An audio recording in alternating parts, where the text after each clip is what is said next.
आप सभी को राधे राधे, जय श्री कृष्ण। मैं सूर्यकांत द्विवेदी कैवल्य ग्रुप की ओर से आप सभी लोगों का एक बार पुनः से हार्दिक स्वागत करता हूं।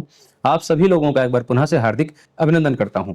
सबसे पहले मैं आप लोगों को इस वीडियो की जानकारी दूं, उससे पहले आप लोगों के कुछ प्रश्नों का समाधान कर दूं। बहुत लोगों का ये प्रश्न था, पहले से कई बार कमेंट और टोकन वगैरह लेकर के बहुत लोगों ने पूछा कि गुरुदेव, क्या कोई शक्ति, क्या कोई विद्या, क्या कोई सिद्धि आपके कान में आकर के बता सकती है? कोई सामने व्यक्ति बैठा हो, उसके बारे में क्या कोई सिद्धि ऐसा सिद्ध कर लिया जाए तो क्या कान में आकर के बोलती है? ये क्या सत्य है या फ्रॉड है, या क्या ऐसी साधनाएं होती हैं जिसको करके ये हासिल किया जा सकता है, सिद्ध बना जा सकता है? बिल्कुल ये होता है। कान में बताने वाली शक्तियां होती हैं। ये कोई नई बात नहीं है, आदिकाल से चला आ रहा है कि कान में आकर के शक्तियां बताती हैं। सब कुछ संभव है इस दुनिया में, परिश्रम करने वाला इंसान होना चाहिए। मैं अक्सर अपने वीडियो में ये जानकारी देता आया हूं कि दुख तो आता है जीवन में, दुख आएगा क्योंकि श्रीमद् भगवत गीता में भगवान श्री कृष्ण ने कहा है कि ये जो संसार है ये दुखों का घर है। तो इस दुखों के घर में हम जैसे लोग रह रहे हैं, तो दुख तो सबके ऊपर कुछ न कुछ है। जो अमीर है वो उसके ऊपर भी दुख है, और जो गरीब है उसके ऊपर भी दुख है। तो दुख तो रहेगा, लेकिन दुख को दूर करने के लिए 1 घंटा अगर परिश्रम कर लिया जाए तो दुख दूर भी किया जा सकता है। ये सब भी भगवान ने ही बताया है। कम से कम 1 घंटा अपने दुखों से जूझने के लिए व्यक्ति अगर परिश्रम करे तो वो खत्म भी हो सकता है, लेकिन कोई करता नहीं है। हमने इतना सिखाया हुआ है, इतना बताया हुआ है, निश्चल निष्कपट विद्याएं दी हुई हैं, लेकिन कोई करना ही नहीं चाहता। तो इसलिए मैं आप लोगों को जो है सारी चीजें बताता हूँ, सारी चीजें समझाता हूँ। बशर्ते ये है कि जिसका भाग्य सही नहीं रहता है, जो कर्महीन है, कर्म नहीं करना चाहता, उसका दुख वैसे ही बना रहता है। बाकी जो लोग कर्म कर लेते हैं, परिश्रम कर लेते हैं, बातों पर विश्वास कर लेते हैं, उन्हीं का अनुभव आता है और उन्हीं का चमत्कार आता है। तो लोग सोचते हैं कि कैसे चमत्कार हो गया। चमत्कार ऐसे पैदा नहीं होता, चमत्कार के लिए परिश्रम करना पड़ता है। हमने कैसे कैसे विद्याएं हासिल की और आप लोगों को मैं निःशुल्क सिखा रहा हूं ताकि आप सभी लोग अपने दुखों से मुक्ति प्राप्त कर सकें, लेकिन परिश्रम कौन करना चाहता है। खैर, आज की जो बात चल रही है वो मैं आप लोगों को बता दूं कि कान में बताने वाली विद्याएं होती हैं। सात्विक श्रेणी की भी होती हैं, राजसिक श्रेणी की भी होती हैं, और तामसिक श्रेणी की भी होती हैं। कान में बताने वाली विद्याएं या हृदय में अनुभूति कराने वाली, या फिर यहाँ पर मस्तिष्क में जो ये दिमाग, जो ये ललाट पटल है, इसके बीच में भी इशारा करने वाली, इंगित करने वाली शक्तियां भी होती हैं। जैसे जैसे जैसे आप गुरु शिष्य परंपरा से सीखे रहेंगे, जैसा गुरु आपको बताए रहेंगे कैसे कैसे सिद्धियां बताती हैं, वो उस प्रकार की जब साधनाएं करेंगे तो वो हासिल आपको हो जाएगा। ये होता है। ये आप लोगों के शंकाओं का समाधान हुआ। अब कान में बताने वाली सिद्धि हो, कर्ण पिशाचनी ना हो, लेकिन कान में बताने वाली सिद्धि हो पर कर्ण पिशाचनी ना हो, दूसरा प्रश्न ये लोगों का आ रहा था।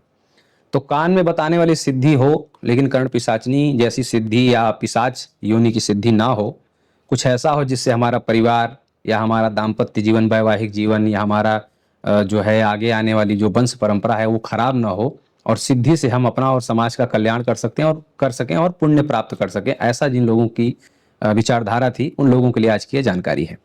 आज श्रावण चल रहा है।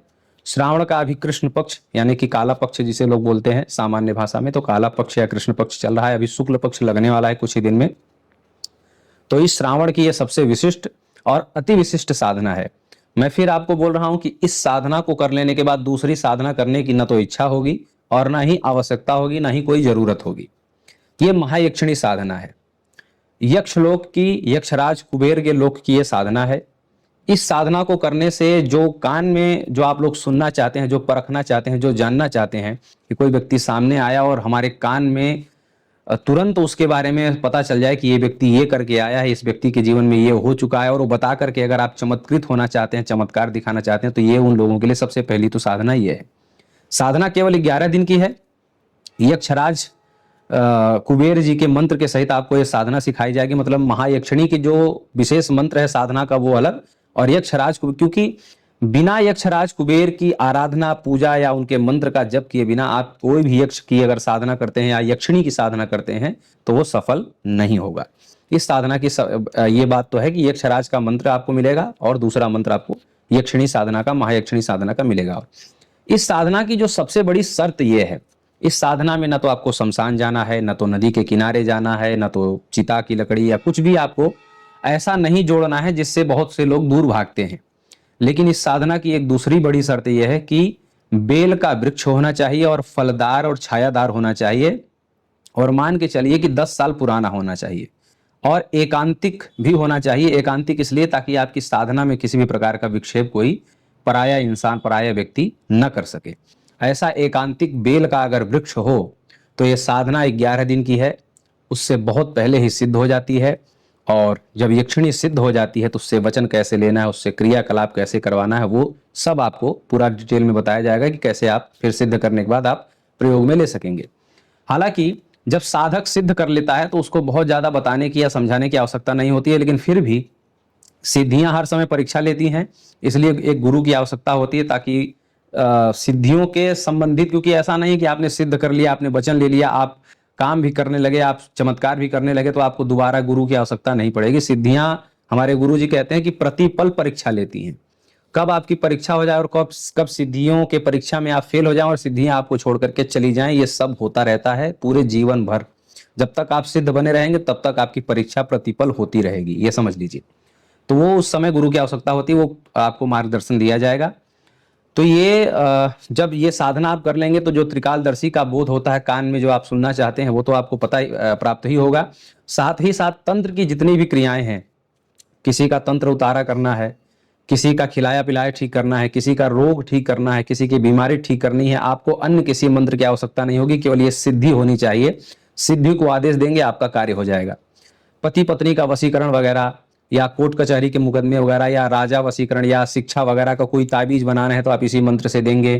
कुछ सुरक्षा करना है तो आप इसी मंत्र से कर लेंगे। आप कोई खतरनाक से खतरनाक और जीवन में अगर साधना करने की इच्छा हो रही है तो यही मंत्र और यही यक्षिणी आपकी रक्षा भी करेगी, आपके पूरे परिवार की रक्षा करेगी। कोई तांत्रिक आपके ऊपर कभी वार नहीं कर पाएगा, अगर वार करेगा तो उसकी वो दुर्दशा होगी जब जैसा उसने कभी सोचा नहीं होगा। मतलब धन की कभी कमी नहीं होने पाएगी, क्योंकि ये तो यक्ष राज कुबेर की दी हुई यक्षिणी है, उनकी कृपा से आपको ये सिद्ध होगी, प्राप्त होगी। तो यक्ष राज कुबेर धनाध्यक्ष हैं, ये बताने की आवश्यकता नहीं। तो धन की कमी तो जीवन में कभी हो ही नहीं सकती। जब चाहेगा, जैसा चाहेगा, धन ला करके भी देगी, और अपने आशीर्वाद कृपा से आपको धन की इतनी, जब आप सोचिए कि किसी के बारे में बताने लगेंगे और किसी का रोग, किसी का दुख दूर करने लगेंगे तो आपके पास पैसे की कमी कैसे हो सकती है। और कदाचित अगर आप तंत्र जगत के लिए नहीं कर रहे हैं, आप शेयर मार्केट वगैरह में किसी अन्य क्षेत्र में हैं, तो वहां भी आपको इतना मदद हो जाएगा कि आपके पास धन की कमी और ऐश्वर्य वैभव की कमी, आपके पास मान सम्मान प्रतिष्ठा की कमी कभी नहीं होने पाएगी। किस रूप में सिद्ध करना है जिससे आपका दाम्पत्य जीवन या पारिवारिक जीवन न बिखरे या न बिगड़े, वो सब आपको पूरा बताया जाएगा। कभी इस यक्षिणी को सिद्ध करने से परिवार या फिर जो है वैवाहिक जीवन में कोई, या आगे चल करके वंश परंपरा में कोई भी खतरा नहीं होने पाएगा। ये ऐसी सिद्धि ही है, ठीक है। तो कर्ण पिशाचिनी बिना सिद्ध किए कान में त्रिकालदर्शी बोध कैसे हो सकता है, वो इसी साधना से हो सकता है। इस साधना को सिद्ध करने के बाद जो आप चाहते हैं वो सब पूरा होगा। बस ये है कि परिश्रम करके सिद्ध कर लीजिए। सिद्ध करने की आवश्यकता है, और इसमें सबसे बड़ी शर्त वही है, बेल का पेड़। इस साधना को करने में कोई बहुत बड़ा खतरा नहीं है कि बहुत बड़े पिशाच भूत बैताल आपके ऊपर कोई हमला करेंगे, वो सब आपको बताया जाएगा। सब पूरा मार्गदर्शन फोन के माध्यम से, लिखित व्हाट्सएप के माध्यम से बराबर आपको दिया जाएगा। श्रावण के 11 दिन तक ये साधना करनी है, 11 दिन के अंदर अंदर ये सिद्धि सफल हो जाती है। बेल का पेड़ बस मिलना चाहिए, और कुछ जो सामग्री लगनी है वो सामग्री पूरे भारत में बड़ी ही आसानी से 100-150 रुपए में वो सामग्री मिल जानी है जो लगनी है। 11 दिन डेली वो 100-150 रुपए आपको खर्च करने होंगे, ठीक है, बस उतना है, और वो सामग्री बड़ी आसानी से मिल जाएगी। तो जो लोग इस साधना से जुड़ना चाहते हैं और जो लोग कान में बोलने वाली सिद्धि के इच्छुक हैं, वो लोग इस श्रावण में ये साधना कर लें। बहुत ही सरल सौम्य साधना है। बस इसमें सबसे बड़ी शर्त यह है कि बेल का वृक्ष हरा भरा हो, छायादार हो, और फल दिया हो। कभी किसी साल मतलब फलदार हो, फल भी दे रहा हो। तो अभी बेल का सीजन तो गर्मी में भी खत्म ही हुआ है, तो फलदार वृक्ष हो, ऐसा ध्यान करके अगर आपको लगता है तो आप ये साधना कर लीजिए। उसी बेल के जड़ पे बैठ करके आपको ये साधना करनी है। बहुत ही सरल सौम्य विधि से आपको पूरा सिखाया जाएगा। आप चाहें तो ये साधना करके वो हासिल कर सकते हैं जो आप लोग बहुत दिनों से प्रश्न कर रहे थे। राधे राधे।